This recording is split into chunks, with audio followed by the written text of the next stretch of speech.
সন্দেশখালীর ঘটনার প্রেক্ষিতে রাজনৈতিক কর্মসূচিও পাশাপাশিভাবে সমান্তরালভাবে চলছেই।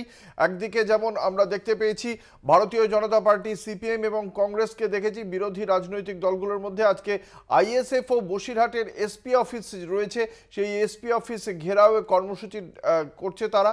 এবং সেখানে আপনারা দেখতে পাচ্ছেন বহু আইএসএফ এর কর্মী সমর্থক তারা সন্দেশখালী কাণ্ডের প্রতিবাদে বসিরহাটের এসপি অফিসে ঘেরাও করেছে এবং সেখানে তারা অবস্থানে বিক্ষোভ করছেন, সেই ছবি উঠে এসেছে।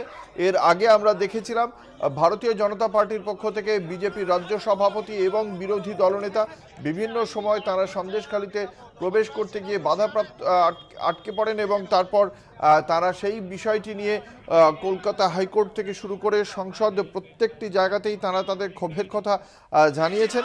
অন্যদিকে কংগ্রেসের পক্ষ থেকে প্রদেশ কংগ্রেস সভাপতি অধীর রঞ্জন চৌধুরী গতকাল গিয়েছিলেন, এর আগে সিপিএম গিয়েছিল, সিপিএমের একজন বিধায়কও এই মুহূর্তে কারাগারে রয়েছেন। এই মুহূর্তে আইএসএফ অপর যে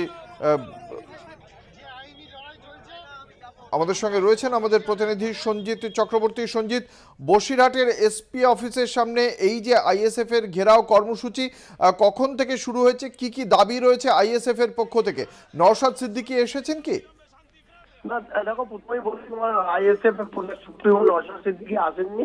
পাশাপাশি যেটা দাবি রয়েছে সন্দেশখালী কাণ্ডে অবিলম্বে যারা দোষীদেরকে গ্রেপ্তার করতে হবে, এলাকায় নারী নির্যাতন বন্ধ করতে হবে, একাধিক দাবিতে তারা কিন্তু আজকে মিছিল করে বসিরহাটের টাউন হল থেকে সংগ্রামপুর এসপি অফিস অর্থাৎ ইছামতি ব্রিজ হয়ে এসপি অফিসের সামনে তারা বিক্ষোভ করেন। বিশাল পুলিশ বাহিনী ছিল এবং 312 নম্বরে তারা বসে পড়েন, একদম রাস্তার উপরে বসে তারা টাকার ফেস্টন ব্যানার নিয়ে তারা অবস্থান বিক্ষোভে বসেছেন।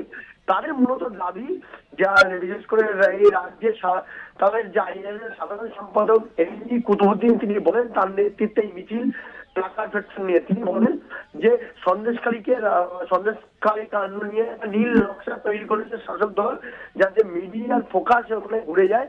পাশাপাশি যে শাসক দলের বিরুদ্ধে যে একাধিক দুর্নীতির অভিযোগ, সেই দুর্নীতিটাকে রাখতে এবং বিজেপিকে 2024-এর লোকসভার ভালো ফল পাওয়াতে অর্থাৎ ফায়দা তুলতে বিরোধী দলকে তারা সাহায্য করছে, অর্থাৎ বিজেপিকে সাহায্য করছে, এই অভিযোগ।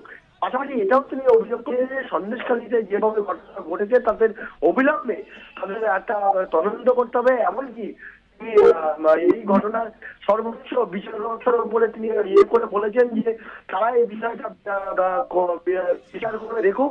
পাশাপাশি এছাড়াও তিনি একেবারে বোঝাই যাচ্ছে যে এই বিষয়টিকে কেন্দ্র করে আইএসএফ ও রাজনীতির মধ্যে থেকে নিজেদের প্রাসঙ্গিক করে তোলার চেষ্টা করছে। ধন্যবাদ। আমাদের সঙ্গে ছিলেন আমাদের প্রতিনিধি সঞ্জিত চক্রবর্তী। কি বলছেন আইএসএফ এর বিধায়ক নওশাদ সিদ্দিকী শোনাবো। মমতা ব্যানার্জি বা তার দল বলছে ওখানে নাটক হচ্ছে। যদি নাটক হচ্ছে না হচ্ছে কি হচ্ছে, আর ওখানকার যারা বসবাসকারী যারা আছেন, যারা অত্যাচারিত, যারা নির্যাতিতা, তাদের কথাটাই আমরা বিশ্বাস করে সেখানে যাওয়ার চেষ্টা করছি, তাদের পাশে থাকার চেষ্টা করছি।